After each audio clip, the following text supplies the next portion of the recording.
여러분, 신용점수 600점인 사람의 대출 금리가 5.98%, 신용점수 650점인 사람의 금리가 6.19%라면 어떻게 생각하시나요? 네, 이 숫자 뭔가 이상하지 않나요? 신용점수가 더 높은데 금리가 더 비싸다고요? 맞습니다. 지금 대한민국 은행권에서 상식을 뒤엎는 일이 벌어지고 있습니다. 신용점수가 낮을수록 싼 이자로 돈을 빌릴 수 있는 금리 역전 현상. 도대체 무슨 일이 벌어지고 있는 걸까요? 오늘 이 충격적인 현상의 실체와 배경, 그리고 여러분의 대출에 미칠 영향까지 완벽하게 정리해드리겠습니다. 2025년 11월 은행연합회가 공개한 9월 신규 가계대출 통계를 보고 금융권이 술렁였습니다. 그동안 금융의 절대 불변 원칙이라고 여겨졌던 것이 있죠. 신용점수가 높으면 금리가 낮다. 상환 능력이 좋을수록 은행이 위험을 덜 부담하니까 더 싼 이자를 주는 게 당연했습니다. 그런데 이 원칙이 뒤집혔습니다. NH농협은행을 볼까요? 신용점수 600점 이하는 연 5.98%, 601점에서 650점 사이는 연 6.19%, 신용점수가 50점이나 높은데 오히려 0.21%포인트 더 비싼 금리를 내고 있습니다. 신한은행은 어떨까요? 600점 이하는 7.49%,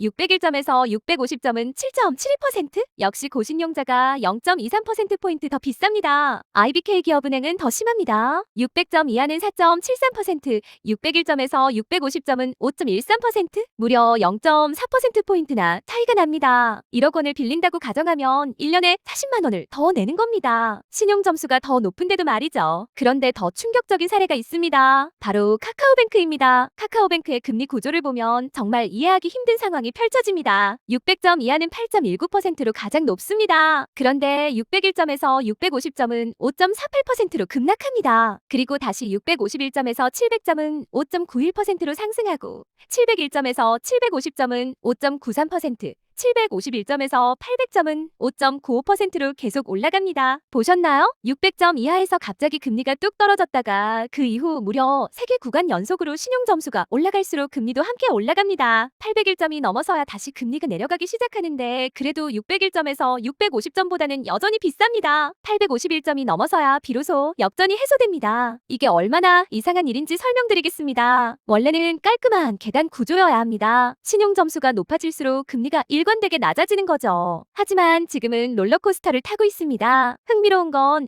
모든 은행이 그런 건 아니라는 겁니다. KB국민은행과 우리은행에서는 이런 역전 현상이 나타나지 않았습니다. 그렇다면 왜 일부 은행에서만 이런 일이 벌어진 걸까요? 이 현상의 시작점은 청와대였습니다. 이재명 대통령은 올해 9월과 11월 연이어 우리나라 금융 구조를 강하게 비판했습니다. 현재 금융제도는 가난한 사람이 비싼 이자를 강요받는 금융계급제가 됐다. 고신용자에게는 저이자로 고액을 장기로 빌려주지만 저신용자에게는 고리로 소액을 단기로 빌려주는 가장 잔인한 영역이 금융. 이런 비판 속에서 정부는 포용금융 정책을 강력하게 밀어붙이기 시작했습니다. 은행들은 발빠르게 움직였습니다. KB국민은행은 세희망 시 금리를 10.5%에서 9.5%로 1%포인트 인하했고 채무조정 상품 금리를 13%에서 9.5%로 무려 3.5%포인트 대폭 인하했습니다. 신한은행은 세희망 홀시 대출 특별 지원 우대금리를 1.0%포인트에서 1.8%포인트로 확대했습니다. 각 은행이 저신용자 지원 상품의 파격적인 금리 인하를 단행한 겁니다. 그리고 더 큰 변화가 예고돼 있습니다. 5대 금융지주는 향후 5년간 무려 508조 원을 생산적 포용금융에 투입하기로 했습니다. 이 중 약 70조 원이 취약계층 지원에 쓰일 예정이죠. 금융위원회는 이번 주에도 금융지주 고위 임원들을 소집해서 포용금융 이행 상황을 점검할 계획입니다. 결국 이 금리 역전 현상은 정부의 강력한 정책 압박과 은행들의 초저신용자 집중 지원, 이 두 가지가 맞물려 만들어낸 결과물인 겁니다. 그런데 이 문제를 두고 뜨거운 논쟁이 벌어지고 있습니다. 첫 번째 논란은 성실 상환자 역차별 문제입니다. 가장 큰 문제는 누가 손해를 보느냐입니다. 금융권 전문가들은 이렇게 지적합니다. 은행이 저신용자 지원으로 감수하는 위험 비용은 결국 금리 인상으로 이어질 수밖에 없다. 그 부담은 성실하게 빚을 갚아온 일반 금융 소비자들에게 고스란히 전가된다. 실제로 역전이 가장 심한 구간이 어디인가요? 바로 601점에서